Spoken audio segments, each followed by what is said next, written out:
Programa Por Dentro da Sustentabilidade, com Margarete Aragão. Boa tarde! É festa! É a temporada de verão do programa Por Dentro da Sustentabilidade que está no ar. Verão no Rio de Janeiro. É a alegria da sustentabilidade bombando nesta cidade linda. Céu, sal, sol, sábado. A temporada verão do programa Por Dentro da Sustentabilidade começa agora.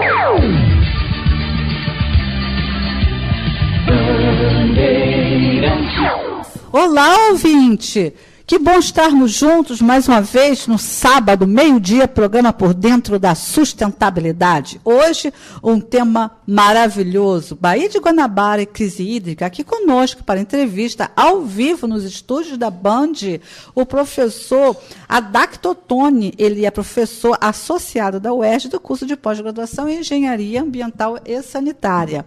Mas antes, nós vamos fazer a apresentação de todas as novidades do nosso programa. Como eu falei com vocês no último sábado, nós temos a grande novidade, que é o nosso programa de educação ambiental infanto-juvenil e também educação científica, turma da Lila e da Lili, que estreou no domingo, o programa Por Dentro da Sustentabilidade, sábado.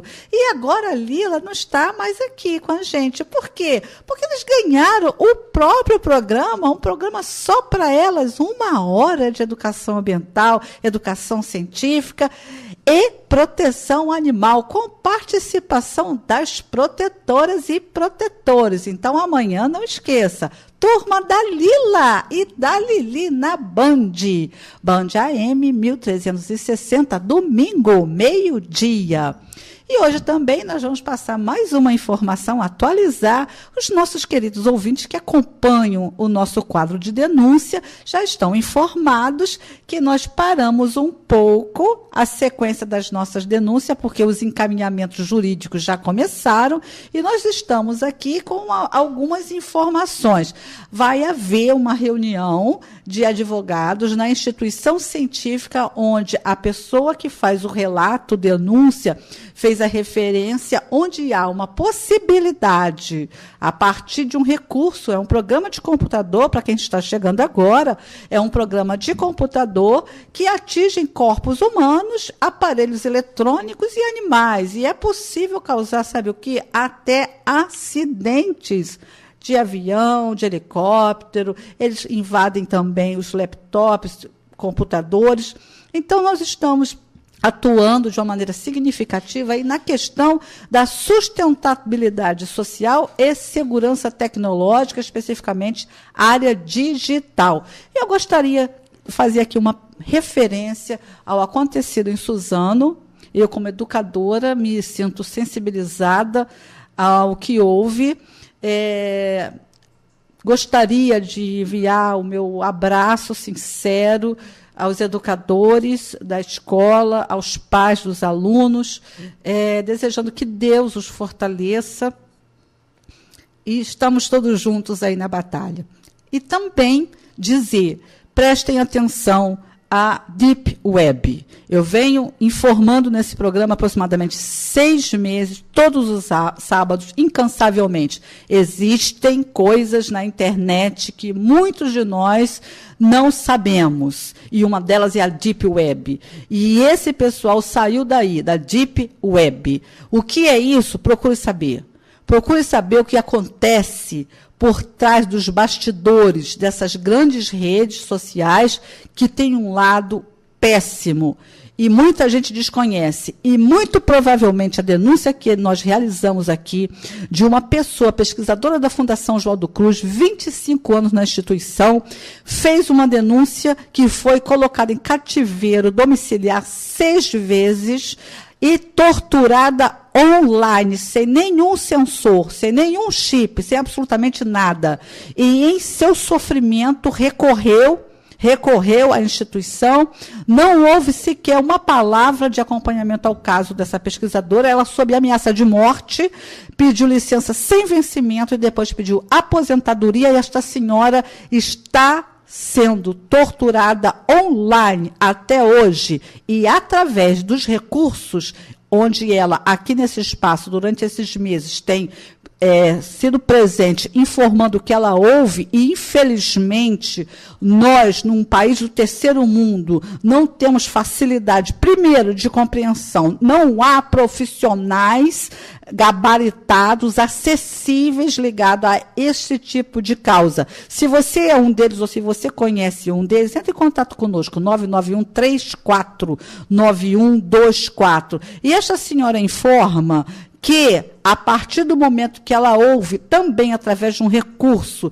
ela fica ouvindo a conversa e os planos destes criminosos, planos de ação, através de vários tipos de programas de computador capaz de atingir o seu objetivo online, sem qualquer sensor, chip, sem absolutamente nada, que possivelmente, segundo o que ela ouve, outros cientistas também sejam vítimas.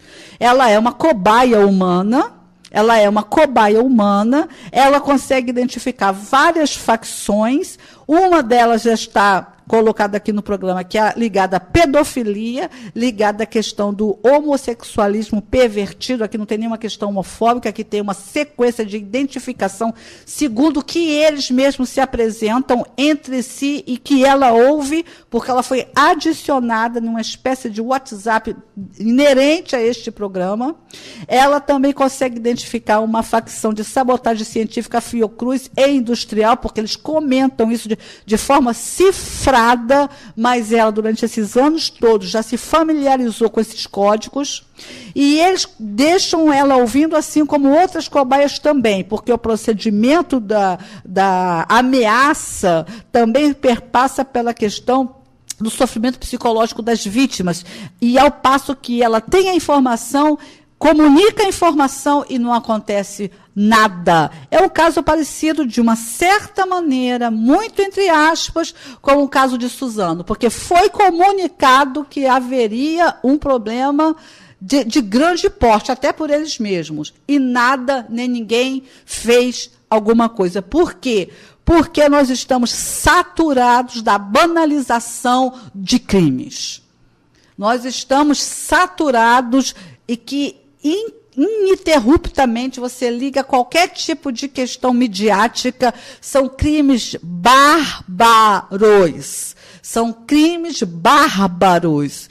Então, tem aproximadamente 10 anos que uma cientista social que teve uma idoneidade, um comportamento exemplar dentro da Fundação Oswaldo Cruz, faz uma denúncia, foi informada que essa questão juridicamente não era com a instituição, o fato dela ter sido sequestrada, o fato dela denunciar um programa clandestino, e chegaram, não a Fiocruz, em outras instâncias que ela foi recorrer, evidentemente, violência à mulher, fazer o BO, ainda que sob ameaça de morte, e outras instâncias. Em uma dessas instâncias, para que o senhor entenda de caso, o ouvinte, a senhora, a dona de casa, o estudante, perguntaram se ela tinha fotografado, filmado o sequestro. Se ela tinha feito, só pode ter sido isso, uma espécie de selfie com o sequestrador. Então, nós estamos habituados atualmente a viver num mundo comunicativo com informações visuais, e isso servindo de prova. Mas, pelo amor de Deus, como é que uma pessoa sequestrada vai tirar uma foto do sequestrador? Como é que ela vai ter um celular na mão? E que tipo de critério de comprobatório é esse, onde a pessoa, sendo torturada, tem que pegar um celular caindo no chão, ela anda com um colar online de 3 quilos no pescoço, como se fosse aquela tornozeleira eletrônica, mas sem nenhum aparelho eletrônico. Você sabe o que é isso? A primeira hipótese, que esteja agindo aqui no terceiro mundo, no Brasil, que nós já estamos praticamente, se é que vai virar ter esse critério, no quarto mundo. Nós somos um dos países de pior comportamento dentro da internet mundial, que essa grande organização, ela está com vários tipos de interesse, inclusive interesse de resultados científicos de como funciona esse critério, esse recurso, esse critério de informática dentro do corpo humano. Isso pode modificar. Por exemplo, o corpo humano. Por exemplo, sensações das pessoas que estão drogadas. Então, daqui um pouco não vai ter mais o quê? Tráfico. Porque a mente vai reproduzir a sensação, a pessoa paga e tem aquela sensação em casa, online. Pagou o programa, o sujeito vai lá, usa aquilo, coloca, e é enviado para dentro do cérebro, o cérebro reage como se fosse uma reação química de uma droga. Segundo lugar, questões de sexualidade, a pessoa que já gostaria de ser isso ou nascer aquilo, que o filho nascesse de uma forma ou de outra, se fosse livre para ter o seu gênero. Existe este projeto também, modificando uma série de questões internas do corpo humano. Terceiro lugar, simulação de sintomas de doenças. Veja bem, aqui eu não estou falando nem de nanotecnologia, eu estou falando da perversidade humana e o tipo da dimensão, da característica criminal deste programa de computador. Isto é uma coisa muito séria. Não banalizem informações que cheguem a vocês porque estejam saturados de crimes bárbaros. Porque um deles pode vir a ser realidade, está ao seu lado e você não impediu por omissão, por desconhecimento, por banalização. O professor Dr. Tony, que está aqui do meu lado, vai falar sobre questão de meio ambiente, Baía de Guanabara, mas crise hídrica, mas está aqui me sinalizando que gostaria já de participar da questão da segurança tecnológica.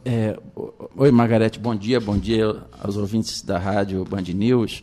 Eu queria somente, como cidadão, aproveitar exatamente essa ligação através da mídia para a gente colocar o ponto de vista, porque realmente é um assunto bastante grave que você abordou, e eu acho que é fundamental isso que eu queria apontar, a conscientização da população, que se o poder público tem que aumentar os investimentos nessa fiscalização, investigação, para justamente você usar a prevenção.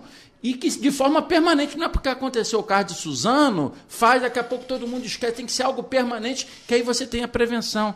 E um outro aspecto que eu acho que é importante, se criar uma ouvidoria para aquelas pessoas, para justamente esse órgão do governo poder ouvir as denúncias e poder atuar na prevenção. Certeza. Você viu o que esses meninos, esses adolescentes colocaram? A gente queria matar mais gente do que aconteceu nos Estados Unidos.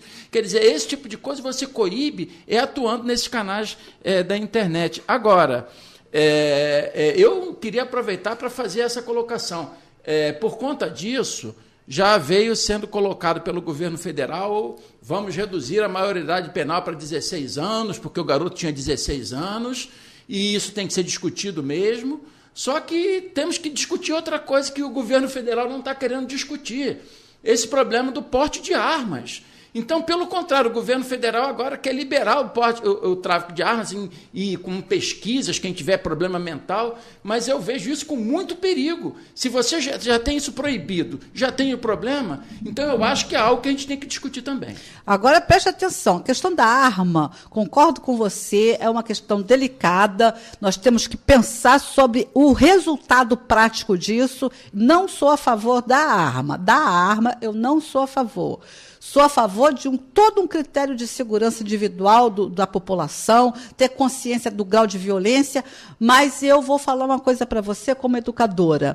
Nós não podemos ficar do jeito que nós estamos. Nós estamos vivendo em barbárie. Nós estamos vivendo como nós estivéssemos em um grau de extinção mútua de grupos sociais dentro da humanidade. Então, é religião que ataca lá na Nova Zelândia, é no Brasil, Suzano, porque se espelhou aonde nos Estados Unidos. Nós temos uma arma muito pior que a internet. Exatamente. E ninguém sabe disso. Nós temos um cabedal de pessoas analfabetas, cientificamente falando, no sentido da informática e da cibernética. E outra coisa, eu não me excluo muito disso não, tá? Eu também não sei usar todos os recursos do WhatsApp, assim como todo mundo. Por quê? Porque nós não temos uma política educativa em relação a isso. Agora, eu, como educadora, fico sensibilizando instituições A, B, C e D, inclusive acadêmicas, para que promovam seminários em tecnologia, para que promovam a educação de segurança digital. Por quê?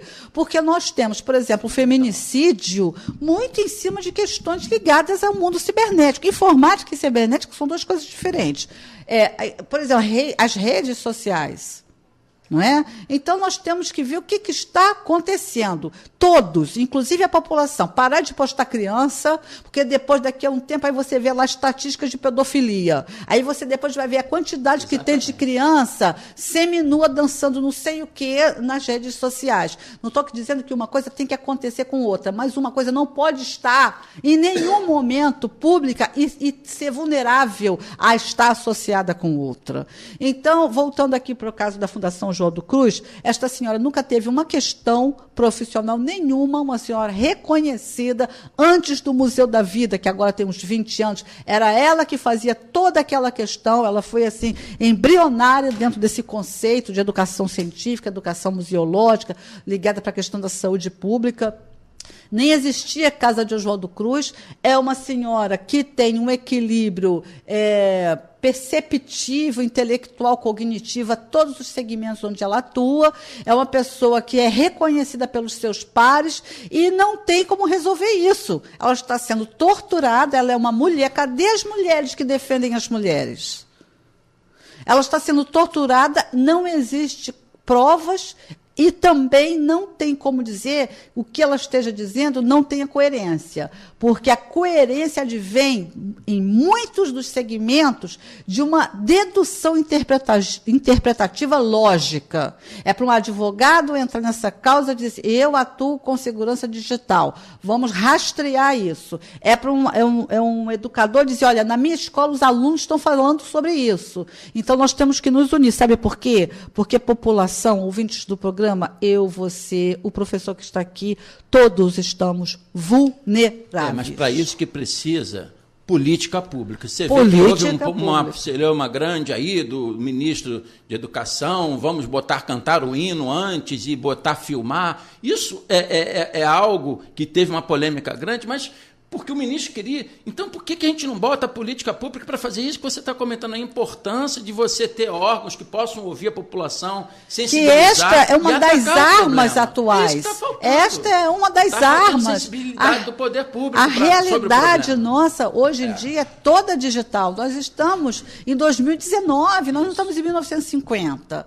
Então, a arma muito mais significativa é a arma que está dentro das redes sociais, na internet, quando aquele aluno fica trancado, o seu filho, o seu sobrinho, e aquilo fica como se fosse normal. Não é normal um adolescente, um jovem ficar trancado no quarto. Como não é normal uma cientista social reconhecida, 30 anos de Fundação Oswaldo Cruz, denunciar, está acontecendo isso comigo, eu não tenho como comprovar. Levante as informações, e nada é feito há 10 anos.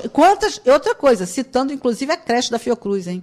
Porque eles ameaçam. Se você continuar denunciando, nós vamos fazer isso na creche da Fundação Oswaldo Cruz, no laboratório de febre amarela, é o que ela ouve. Então, é isso aí, ouvinte, nós estamos aqui para fazer um trabalho para a população. É para isso que serve a comunicação, é por isso que nós estamos por dentro da sustentabilidade. E hoje aqui, vocês já tiveram a honra de ouvir as palavras, né, de discernimento e veemência na área de educação. O nosso querido professor Adacto Ottoni, ele é o professor associado da UERJ, como já foi informado, na área de pós-graduação em Engenharia Ambiental e Sanitária, Saúde Pública. Estamos vinculados com tudo. E o nosso tema de hoje é um tema maravilhoso, até porque vem aí o quê? O dia 22 de março, que é o Dia Internacional das Águas, e eu nasci no dia 22 de março. Ai, que bom, parabéns. Sou do Dia das especial. Águas. Então, esse é um tema muito querido. Para mim, é um tema que eu amo os oceanos, né? Todos sabem, né, que eu amo, já viajei o mundo todo em função de amar e pesquisar, eu sou historiadora, né? na área do meio ambiente e ciências. Então, esse trabalho é um trabalho muito meu do coração. Então, vamos lá. Professor Adacto, por gentileza, o senhor tem essa verve, isso nos favorece no sentido de levar informação para o ouvinte. A população tem que saber o que está acontecendo. Na sua opinião, como é que nós estamos em relação à política atual? A política atual compreendendo a realidade do meio ambiente e dos ecossistemas da Baía de Guanabara? Bastante ruins. Então, realmente, infelizmente, você tem tido um descaso com políticas públicas sustentáveis, que é, inclusive, o tema aqui do seu programa, né, Margarete? Mas não é que não está se investindo nada, mas está se investindo mal, está se investindo errado. Infelizmente, a gente tem presenciado aí problemas aí por conta das investigações aí de corrupção. E eu vou te falar com toda sinceridade, viu, Margarete? No meu entender, o poder público que tem gerido o nosso Estado, a nossa cidade até então, no meu entender, não está tendo interesse em resolver problema. O interesse em fazer obra é o que tem acontecido. E obra mal feita, problema de corrupção, propina. Em geral, os ecossistemas da Baía de Guanabara estão totalmente degradados. Já se gastou bilhões de dólares com um programa de despoluição da Baía de Guanabara e o dinheiro foi para o ralo, né? Os problemas do saneamento de esgoto continuam sem solução. A questão aí você está falando do PDBG? PDBG, gastou-se muito dinheiro. Programa de despoluição da Baía de Guanabara. Então, por exemplo, você construir estação de tratamento de esgoto e não fazer rede coletora é jogar dinheiro fora. Então, você construiu estações de tratamento de esgoto e o esgoto não chegava lá. Quer dizer, não aconteceu nada com os responsáveis por isso. Né? O problema de lixo, né? O lixo disperso vem das comunidades, né? Você vê como o assunto está sendo mal encaminhado. A Conlurb, por exemplo, que é uma das principais empresas de coleta de lixo na bacia hidrográfica da Baía de Guanabara, que tem o lado lá de Niterói, que é a Clean, mas é uma empresa com renome internacional, de excelência. Por que tem tanto lixo assim na parte do Rio de Janeiro? Porque a parte das favelas, das ocupações irregulares de baixa renda, tem sido desprezadas pelo poder público. Então, você tem problema de vazadores clandestinos de lixo. Quando chove, aquilo tudo desce, os valões de esgoto. Agora, aquela questão eterna, né? Vamos não é só o esgoto é um problema na área urbana e nas comunidades. O lixo tem sido nas comunidades. Então, a solução não está sendo efetivada. Nós temos, amigo ouvinte, uma média de 2 bilhões de pessoas no mundo sem acesso à água potável. Isso significa que nós estamos num déficit de qualidade de vida muito significativo. Nós temos um planeta rico em recursos naturais e temos 2 bilhões de pessoas que não acessam a água. Agora vamos voltar aqui para a nossa realidade. Professor, dentro dessa característica aí, você falou agora do lixo, não é? Mas vamos destacar aí umas 3 questões que a gente chama de gargalo, né? Quem é do meio ambiente sabe do que eu estou falando, sobre essas questões da Baía de Guanabara, os gargalos. Tem muito a ver com o que você falou também.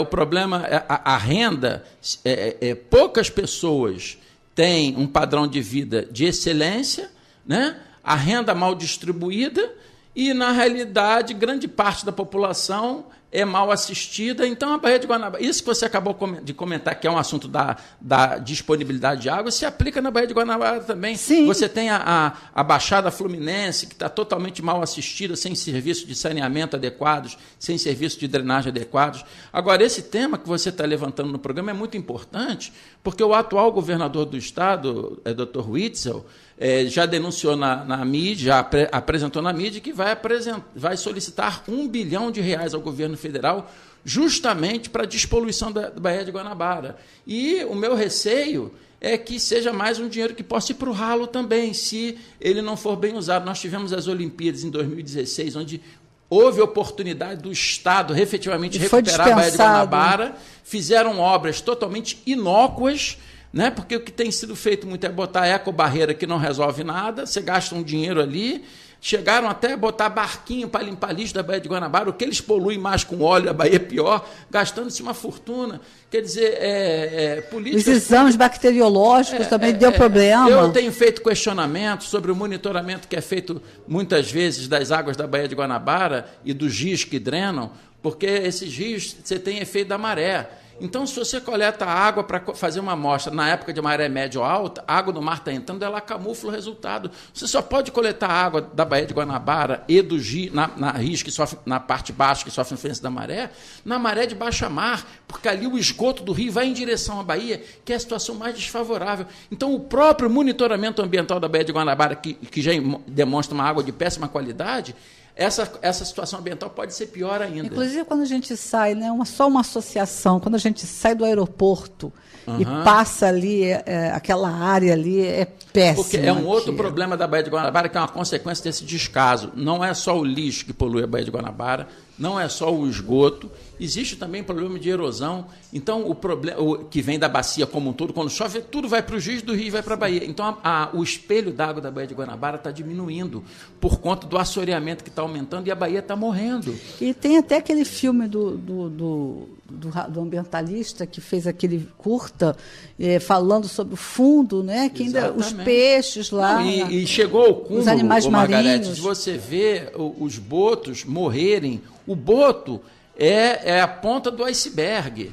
Se o boto está morrendo, que ele está no cume da cadeia alimentar, toda a cadeia alimentar ela está comprometida. Então, quando você vê o boto morrer, muitos moradores, muita gente que depende da Baía de Guanabara, como os pescadores e que vendem esses peixes, você tem contaminação em toda a cadeia. E a quantidade de peixes, não pescam mais a quantidade que pescavam. Se o boto já está morrendo, já está sendo extinto ali a redução brusca de população, como que essa poluição da cadeia alimentar da Baía de Guanabara, da cadeia alimentar hídrica, está contaminando a população?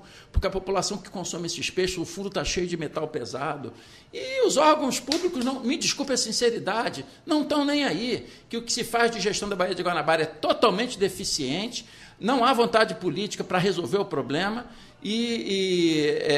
Tem solução? Tem solução. Mas o que se costuma fazer hoje em dia para resolver o problema da Baía? O que tem sido feito, Margarete? Vamos caracterizar a tua opinião como autoespecialista nessa área relativo a essas sugestões. Você falou agora. Como é que pode solucionar isso? Quais seriam as suas sugestões? Primeiro, eu vou colocar o que já se gastou dinheiro e que não resolveu. Fazer dragagem de rio não resolve. Você draga, como está tudo degradado, assoreia tudo de novo. Enxugar lixo. Então, como seria uma saída? Outro problema, botar ecobarreira. Ecobarreira não resolve nada. Pelo contrário, você bota a população para entrar naquela água imunda para tirar o lixo, e, na realidade, gastando dinheiro, e é uma obra até política, porque aí você contrata gente, uma obra que não resolve e coloca em risco essa população. E na realidade, o essencial não é feito e, obviamente, práticas de você coletar lixo da Baía de Guanabara com barquinho é brincadeira. Então, a gente tem que atacar a origem do problema. Por isso que eu digo, a poluição da Baía de Guanabara não é aquela poluição de um esgoto do entorno da Baía. Quem traz a poluição da Baía de Guanabara são os rios. Os rios são as artérias das lagoas costeiras. Os rios são as artérias da Baía de Guanabara. Então, se o rio está poluído, a Baía ficará poluída. Então, Margarete, a única forma de você despoluir a Baía de Guanabara é despoluindo os rios. E eu tenho uma preocupação muito grande, Margarete, com esse dinheiro que vai ser solicitado agora para o governo federal, porque uma das coisas que eu, inclusive, tenho defendido muito, para curto prazo, você proteger a Baía de Guanabara, é você fazer o que a gente chama a coleta de tempo seco de esgoto, que o esgoto é um dos principais contaminantes da lagoa. Vamos conversar um pouco sobre isso. Isso. O que é coleta de tempo seco de esgoto? Isso. É aquele esgoto que cai numa galeria de água pluvial. A galeria de água pluvial, quando não chove, tem que estar seca, concorda? É água de chuva. Então, se tem escoamento ali quando não está chovendo, que aquilo ali é esgoto. Então, esse esgoto da galeria de água pluvial chega e entra no rio. Então, o que é a coleta de tempo seco? Você barrar essas galerias de água pluvial, barrar esses esgotos para eles não entrarem no rio. Você não resolve o problema todo da bacia, mas você está protegendo o rio. Aí você barra aquele esgoto, coleta e encaminha para a estação de tratamento de esgoto, que já existe, como eu te falei, foram feitas várias estações aqui na Baía de Guanabara, na bacia, só que estações que muitas vezes estão deficientes porque não chega o esgoto lá adequadamente. Então, qual é a minha preocupação? Tem um programa do governo que foi montado pela região metropolitana, montou-se um programa novo aí no final da gestão passada, que fala em coleta de tempo seco, mas que eu tenho muito receio que essa coleta de tempo seco seja você desviar rio. Quer dizer, você pega um rio e desvia esse rio para um tratamento. Primeiro que é uma coisa que não resolve, é uma obra muito mais cara, e a vazão da água de um rio poluído é muito maior que a vazão de um esgoto, só de um esgoto da bacia. A vazão do rio é muito maior porque pega toda a bacia drenante. Então, a preocupação que eu tenho, que parece que está no programa dessa gestão metropolitana, que está sendo implementada agora pelo governo do Estado, se eles forem fazer uma coleta de tempo seco para desviar a água de rio, você não vai resolver o problema, sabe por quê? A vazão é muito maior, aquilo vai para a estação de tratamento de esgoto, a estação não vai conseguir funcionar, você só vai desviar o descarte do esgoto em outro ponto, porque aquilo você vai vazar para a Bahia. O que a gente tem que fazer, com muito cuidado e cobrar das autoridades, é que realmente seja interceptado as galerias antes de chegar nos rios. Aí você consegue resolver. E por que não, Margarete, coletar esse esgoto, aí você encaminha para uma estação, aí joga o esgoto tratado no rio. O esgoto tratado ele vai impactar o rio porque você é um esgoto mais mineralizado. A gente tem que começar a pensar em tecnologias sustentáveis, que é o foco do seu programa. Sim. Aqui, é buscar aquilo que é o tratado de esgoto. O que é esgoto sanitário? É resto de comida, fezes e urina. Você fazer reuso de esgoto ao invés de descartar em rio. Você reaproveitar o lodo do esgoto para a produção de biogás e composto orgânico. Você não joga nada no rio, porque jogar um esgoto tratado no rio, você vai aumentar a eutroficação do rio, produção de algas, que vai prejudicar muito a qualidade de água. Você pegar o lodo da estação, que é o que eles fazem, e jogar em estação em aterro sanitário, você só está sobrecarregando o aterro sanitário com risco de vazamento de chorume.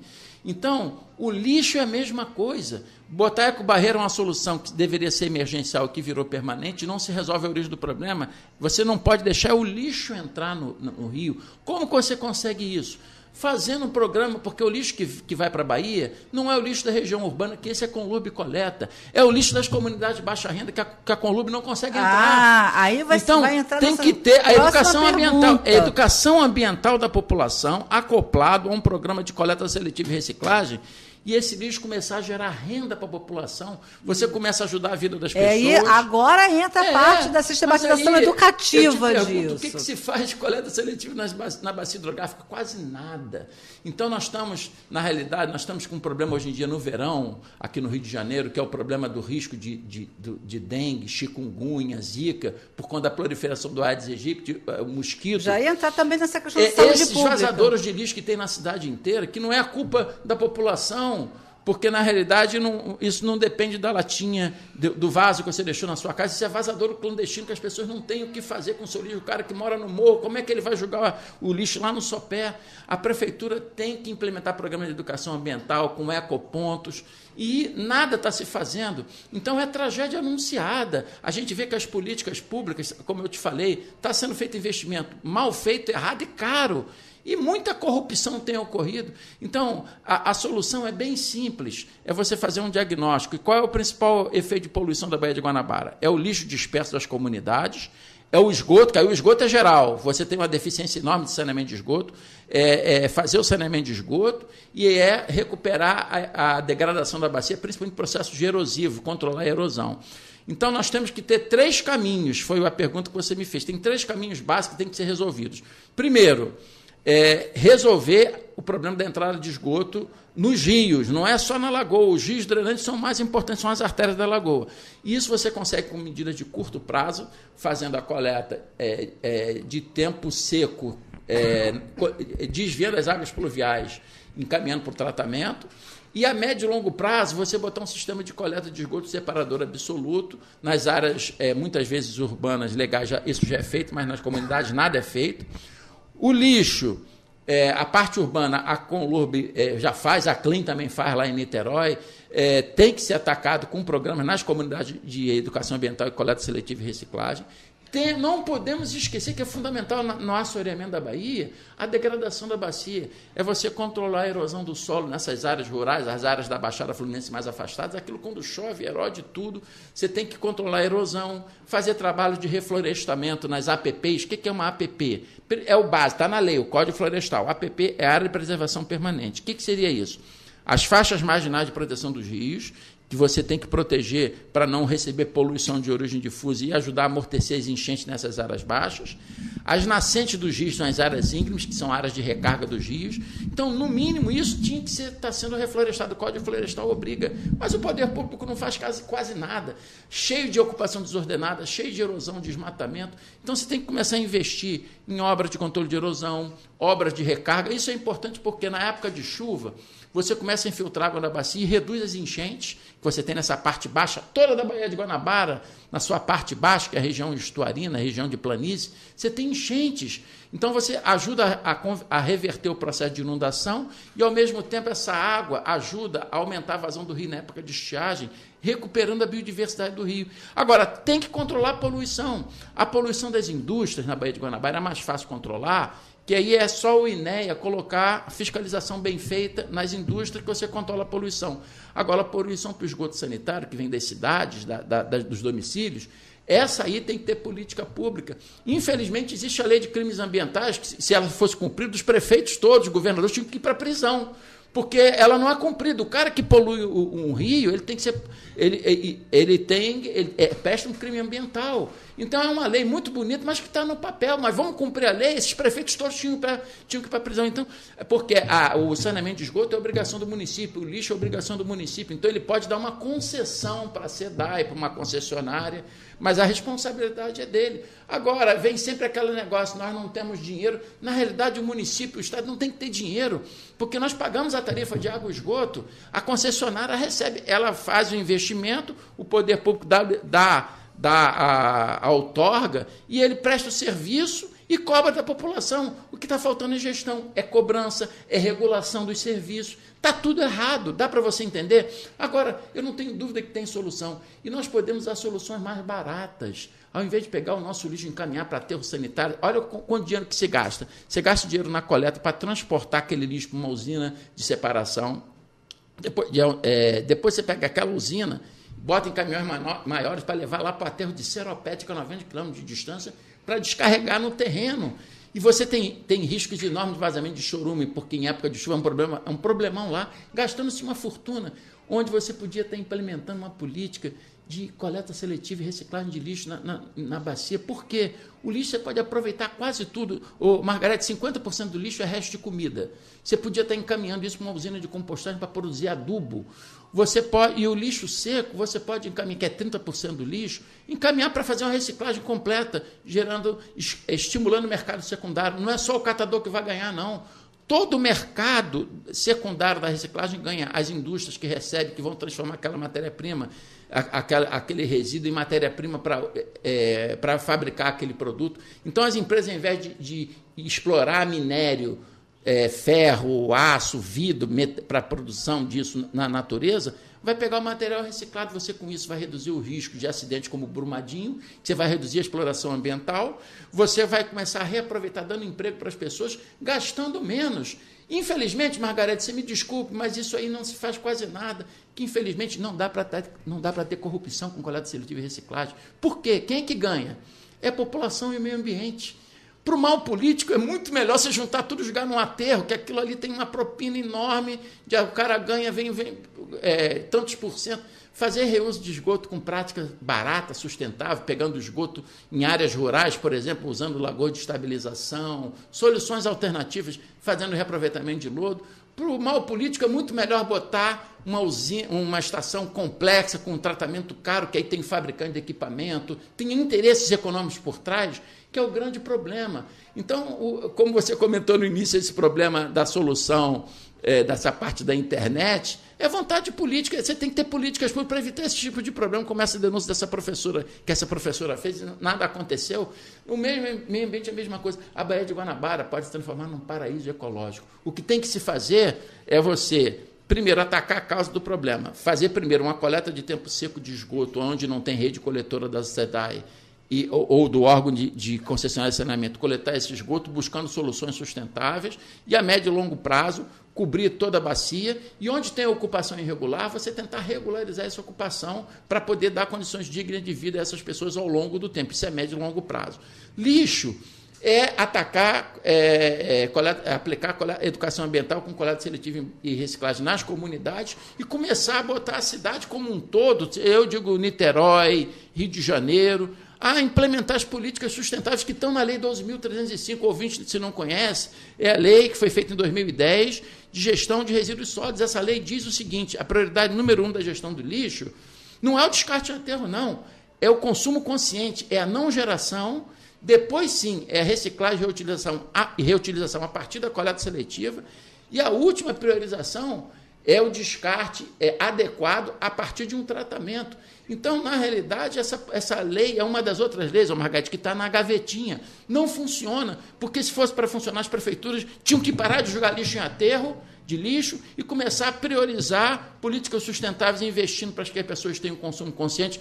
Ouvinte, você não precisa ter o celular mais moderno para ser feliz. Se o seu celular está funcionando bem, você vai descartar ele para comprar mais. Você precisa ter o último modelo de carro do ano para você ser feliz. Se o seu carro está funcionando... O que é a sustentabilidade? É buscar soluções que preservem o meio ambiente, que tenham viabilidade econômica e tenham viabilidade socioambiental. E aí você já está tocando aí uma questão, inclusive, importantíssima, que é o consumo consciente. Né? Isso. O consumo consciente é uma referência da sustentabilidade que a educação precisa trazer cada vez mais à tona. Nós fazemos aqui um projeto de lema do trabalho, né? Como um todo, que o próprio projeto do programa de rádio é fazer uma consciência dos vários pilares, dos grandes eixos. Um deles é o consumo consciente. O outro é, mesmo levando em consideração toda a questão da política pública, e o cidadão tem que acompanhar, tem que primeiro saber votar, segundo acompanhar o trabalho do político, porque vai resultar na vida dele, vai resultar na vida desse cidadão, da família,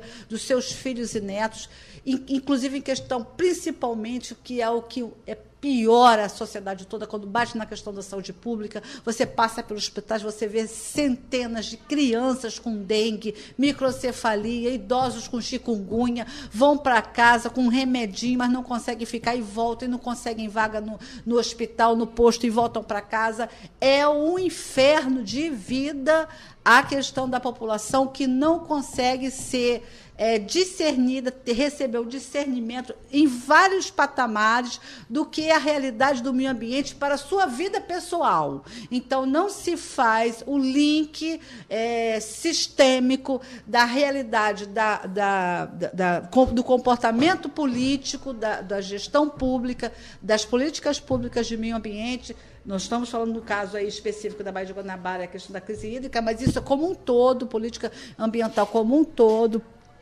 Também nós temos que levar em consideração que essa pessoa que fiscaliza, ela também é responsável pela sua cota de sociedade civil, de cidadão livre, pensante, que sabe que, por exemplo, agora vai vir aí a lei das sacolas de supermercado.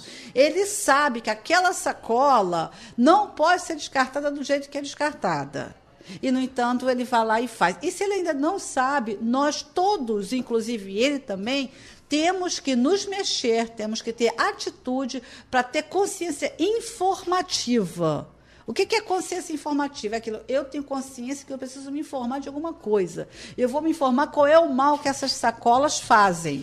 Não é para eu evitar. Não precisa trazer uma, duas, três, quatro, uma dentro da outra. Você vai no supermercado, a quantidade de embalagem que você volta é uma coisa impressionante. Você vai comprar uma torrada, está numa embalagem fechada, um papel por cima, um plástico por cima, deixa. Aí quando uma moça lá da empacotadora bota 3 sacos um dentro do outro para colocar aquela embalagem de torrada lá dentro. Pelo amor de Deus, você sai de lá com a quantidade de plástico. É por isso que os oceanos estão repletos de plástico. Agora, vamos voltar aqui na questão educativa. Mas eu queria complementar exatamente isso. Eu queria só falar do cidadão. Então, mas é sobre isso que eu quero falar, Margarete.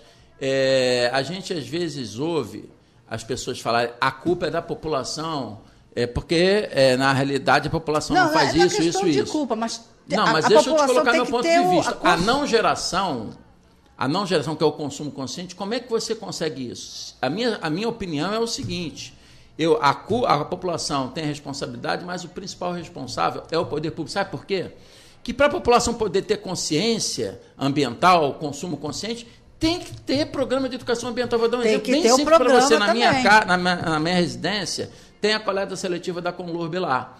Você sabe que na minha rua, o único prédio que deixa o lixo ali é o meu, da meu prédio, porque eu faço trabalho ali dentro, com o síndico, etc., que ninguém deixa. Por quê?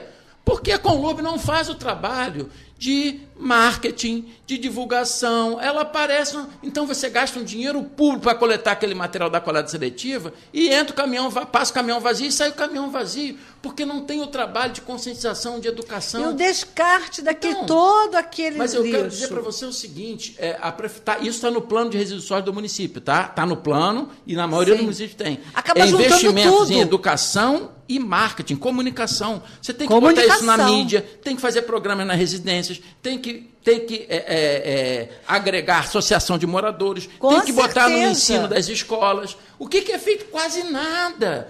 Então, como é que você quer que a população tenha consciência ambiental de separar o seu lixo e não julgar? Quer dizer, a população tem culpa? Tem. Mas o principal culpado é o poder público que não tem política pública sustentável. Mas nós temos que nessa área de educação. Essas duas instâncias caminharem unidas, porque mas muitas a população vezes tem que cobrar. A população tem que cobrar e a população tem que saber o que ela precisa fazer também, porque o que a gente vê, a realidade nua e crua é essa. Os rios têm o quê? Sofá. Quando chove, passa na sua frente assim, ó, você está de algum local parado, por causa está dentro de um ônibus ou dentro de um carro, você viu uma televisão de LED passando no rio.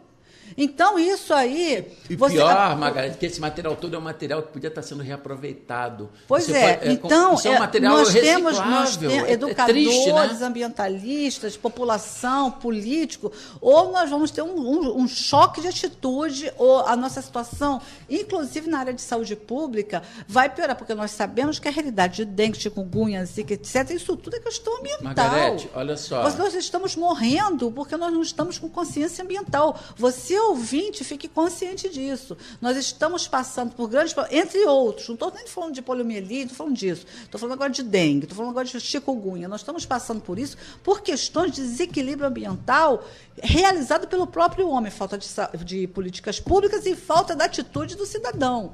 Nós temos de cobrar do político o dinheiro dos impostos, uma linha sistêmica educativa, um sistema de educação que chega através das escolas, ou vai ser inclusão de disciplina no conteúdo programático, ok, vai ser uma disciplina na parte, ok, vai ser diluída em todas as disciplinas, ok, a metodologia, isso aí os educadores internos, os pedagogos, a diretora da escola, os planos de educação da Secretaria de Estado e do município resolvam, mas a informação sistematizada, transformadora, da pessoa que está recebendo aquela informação, passar de uma consciência informativa para a atitude, que esta é a palavra-chave, este é o lema desse programa. Todo sábado nós estamos aqui falando nisso, consciência e atitude. Não adianta você ler milhões de livros, não adianta o acadêmico ler milhões de livros, saber os nomes de todos, e o cidadão comum, quando o sofá dele rasga, ele bota aquele sofá num carrinho de mão e desdobra, joga aquele sofá dentro do rio, em frente à casa dele. Assim como nas comunidades. As comunidades, nós temos inúmeros problemas, inclusive a gente não pode nem falar de crise hídrica no lugar. Uma vez um ambientalista me falou isso, eu achei ótimo, porque era um debate sobre a questão de crise hídrica, e a primeira fala que ela apresentou foi: eu não vou falar de crise hídrica porque nas águas de dentro de casa, da população geral, porque não tem casa. Então, não tem água. Então, é porque não tem casa. Não tem água porque não tem casa. Então, primeiro tem que ter a casa para depois botar a torneira e sair água da torneira. Então, foi um choque de realidade, né, para todos, né? Então, essa realidade é uma realidade que nós estamos aqui na batalha da educação, na batalha dos engenheiros, na batalha dos especialistas. Nós já tivemos aqui vários professores. A questão da água é uma questão que este mês é o mês, né, nacional e internacional das águas. É um tema que não acaba. Nós podemos fazer o link aí com a questão dos oceanos, não vamos entrar no dia de hoje na questão dos oceanos, né? Professor Adacto já sabe que está convidado aqui a retornar, né? Nós já fazemos essa dupla já há algum tempo, viu, amigo ouvinte? O debate aqui é bomba pura, porque nós temos essas posturas, assim, com esse tipo de discernimento devido à experiência que a gente tem de vida, de trabalhos acadêmicos, a parte prática operacional da lida com essas questões há 20, 30, 40 anos. Nós não somos crianças, estamos nisso há muito tempo e vemos a realidade através do sofrimento dos seres humanos. Quando a gente liga a televisão e está lá aquela criança aos prantos, ou então está lá aquela mãe olhando com o pai nos braços com a criança com a cabeça do tamanho de uma fruta. Vamos falar português claro. Por quê? Porque aquilo é um problema de base ambiental. Microcefalia, questões ambientais, zika, chikungunya. Tem mais uma agora? A zika, não, mas tem outra, já tem uma última, que as pesquisas estão aceleradas, as metodologias. A própria Fiocruz, que já foi citada aqui, tem instâncias maravilhosas em termos de pesquisa nessa área, está aí com metodologias através da própria sustentabilidade ambiental, não é? Trabalhando aí com o ecossistema, a própria natureza dando a solução. Isso é maravilhoso, mas nós temos que ter esta visão de mundo.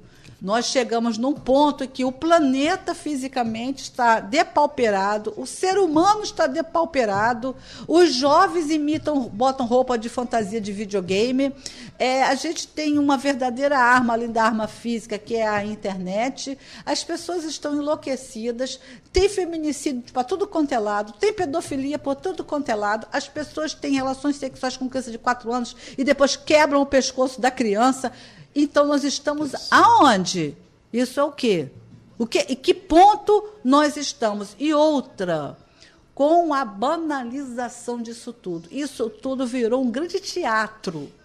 Isso tudo virou... na novela, você liga a novela aí da TV famosa, você vê a engenharia perversa dos personagens, da trama, o enredo. Você fica pasmo. Você vê circunstâncias culturais atuais que acabam com qualquer perspectiva de qualidade de vida psicológica, mental, espiritual, física, social de um jovem. Você vai assistir um filme, você vai a uma exposição de arte, que aquilo não é arte. Né? Aquilo está usando um conceito de arte, mas a informação que está passando é que permanece no mental coletivo. Então, quem está por trás desses domínios mentais, psicossociais, ambientais, psicopedagógicos, na nossa área de educação, o que entrou, aquelas cartilhas que entraram, né, da questão da ideologia de gênero, que prega, não estou falando de identidade, não estou falando de igualdade, estou falando de ideologia de gênero, porque até essa confusão é manipulada, não é? Que é uma criança ser incentivada a ter sexo com 4 anos, com 6 anos. É incentivado o filho ter sexo com pai físico, biológico, e por aí vai, essas verdadeiras aberrações do ser humano. Então, tudo isso, o que está por detrás disso tudo? Nós estamos vendo um filme de horror da humanidade do planeta Terra. Nós estamos vendo a degradação física, vou repetir, desse planeta através da água, das crises hídricas. Nós estamos vendo catástrofes alucinantes. Não estou nem falando de Brumadinho, que teve um fundamento lá humano. Estou falando catástrofes de desequilíbrio ecológico. Nós estamos vendo a depauperação espiritual, religiões uma com as outras, guerra, como sempre houve, mas agora cada vez mais, deturpação de conceitos e significantes para que os significados atendam aos objetivos desses manipuladores espirituais. Então, são várias lideranças que pregam, mas não fazem. Então, você vê aí as redes de pedofilia, o Papa está em cima disso. Né? Então, a nossa realidade não pode continuar mais assim. Olha só, eu queria só complementar isso que você falou com dois conceitos. Primeiro, a educação é base. A educação é base para uma sociedade, para você reverter a situação de degradação do planeta. E, obviamente, como você falou, consumo consciente só se consegue com educação. Como que você pode fazer uma coleta seletiva de lixo se as pessoas não separam? Como que você pode ter um programa de reflorestamento se a população vai lá e desmata? Tá? Então, na realidade, a educação ela é muito importante, primeiro, porque essa é uma das prioridades para qualquer governo. É por isso que a gente está comentando o que eu falei, o problema da educação, a população tem culpa, mas o governo, a política pública é fundamental você priorizar a educação em todos os níveis, porque com a educação você melhora a capacitação das pessoas. As pessoas tendo mais capacitação vão ter melhores condições de renda. Se você tem melhor condição de renda, você vai querer adequar a sua família à renda que você tem. Então, você vai criar melhor os seus filhos, vai dar uma vida mais digna. E isso é a melhor forma de você controlar o crescimento desordenado da população. Essa é a melhor forma de você evitar a poluição do meio ambiente, que as pessoas vão ter um consumo mais consciente, as pessoas vão votar melhor, tá certo? E, na realidade, você tem um controle de população e tem uma preservação ambiental. Então, primeiro, eu queria focar nesse sentido. Isso é política pública que eu acho que tem que ser priorizada para você reverter. Tudo isso que você falou, você reverte com educação. Segundo ponto que eu queria somente colocar, que eu acho que é fundamental, o problema da corrupção. Né? Nós estamos saindo de um governo corrupto, governos corruptos que terminamos em 2018, tanto com o governo federal com vários indícios de corrupção em todos os níveis ao longo de várias gestões, e governos estaduais também, Sérgio Cabral preso, Pezão com vários indícios de grandes problemas de corrupção, dinheiros mal gastos, dinheiro jogado no fundo do poço. Agora, a gente tem que ter otimismo. Como eu falei, eu estou otimista nesse sentido. Eu acho que a gente pode reverter. Agora, a população tem que cobrar isso. É importante votar consciente. Nós estamos com novos governos, tanto a nível federal, né, com o Bolsonaro que está entrando, todo o governo lá em Brasília mudou, aqui na Alerj a mesma coisa no Rio de Janeiro, e o governo do Estado também mudou. Então, a gente tem que ter uma esperança que a atual secretária de Meio Ambiente, o atual presidente do INEA, possam mudar esse mecanismo de gestão para botar esse viés da sustentabilidade de fato, tanto que o nome hoje em dia não é mais SEA, Secretaria de Estado de Ambiente, é Secretaria de Estado de Ambiente Sustentável, mas que realmente agregue na gestão do Estado o problema de ampliar a educação ambiental no Estado, ampliar a coleta seletiva do lixo com programas de não geração, divulgação, ampliar o reuso do esgoto, ampliar a crise hídrica. Como é que se combate a crise hídrica? Com reflorestamento. É simples, não é construindo barragem. Ô Margarete, se barragem resolvesse crise hídrica, 2014, 2015, estava cheio de barragem enorme, tudo seco. A barragem só arrebenta o rio. O que produz água é a floresta, é a recarga de água subterrânea, é a preservação do solo. Então, se você tiver uma política sustentável nas nossas bacias hidrográficas, você vai, ao mesmo tempo, controlar enchentes e vai controlar as secas, você vai conseguir ter uma gestão sustentável de resíduos e você vai gastar menos. Então, é possível o Estado sair da crise com políticas sustentáveis. E fica o meu voto de otimismo que essa nova gestão consiga isso. É isso aí. Esse foi o professor aqui conosco, a sua fala, a sua apresentação, sempre com essa verve que sensibiliza, né, os ouvintes. Professor Adacto da UERJ, professor associado da UERJ do curso de pós-graduação em Engenharia Ambiental, com as suas orientações, é um especialista na área. Nós esperamos que o ouvinte tenha absorvido essas informações, né, e tenha suas atitudes, né, e verifique sempre, é uma palavra-chave, não é, que é a intencionalidade do político, não é? A intencionalidade dos programas ligados à questão política ambiental, à questão da educação, o que está como objetivo à frente disso e qual é o objetivo que está por detrás disso. Então, isso aí, esses dois objetivos têm que estar às claras, até o que está por detrás. Por isso que esse programa é o Por Dentro da Sustentabilidade. Ele vai por dentro da questão e traz à tona para que você, ouvinte, tenha essa informação de forma clara, de forma objetiva, de forma sensível à causa e às questões que afetam a nossa vida, a sua vida, para que nós não o quê? Tenhamos a vida que nós estamos tendo atualmente. O nível de criminalidade, o nível de violência, o nível de agressão ao meio ambiente, afetando as nossas vidas, afetando as nossas famílias e afetando a nossa realidade dentro da sociedade humana. Digam não a todos os tipos de violência, seja ela pela internet, seja ela agressões ao meio ambiente, a flora, a fauna, os animais. Digam não à crise hídrica, digam não à questão dos resíduos sólidos resultando em doenças e você tendo que ter questões de saúde dentro da família, não podendo sustentar isso, não tendo verba para levar os seus filhos a bons hospitais. Então, tudo isso tem uma lógica, tudo tem uma coerência. Cabe à política e cabe ao cidadão. E nós, por hoje, deixamos aqui o nosso abraço aos ouvintes do programa Por Dentro da Sustentabilidade. Programa Por Dentro da Sustentabilidade.